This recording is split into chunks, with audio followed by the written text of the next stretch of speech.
What's good, bro? Good. Hey, bro, where you at? I'm up there, Varida. What's up?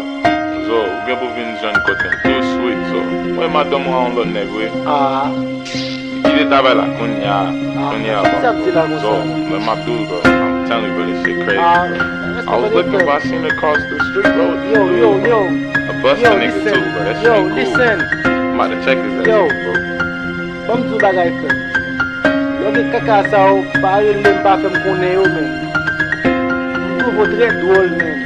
C'est ça, on dit? Oh, vous avez raison, boss, man. Vous avez raison. Jol bo kye. Mdi bo ve madame mwen pou mwen boss. Yo ge ron style sa yo, wala kyes pou fè yo fami. Konen nou, Yo propesi nan famoun, yo propesi nan nou moun. Moun sa yo fè tout fason, pou yo kaze foye moun.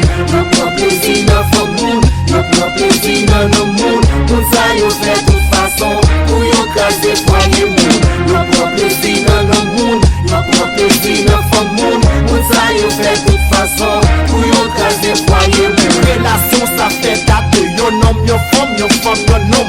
Sa moutrem, sa pa gade ou, ale vwa wabay tout nan mechou.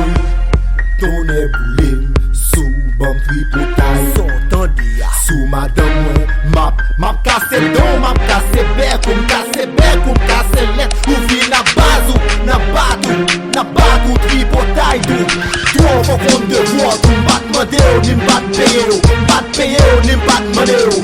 Al feye madame mwen, pou mwen salop. Yo pran plezi nan famoun, yo pran plezi nan nan moun. Moun sa yo fè tout fason, pou yo kaze foye moun.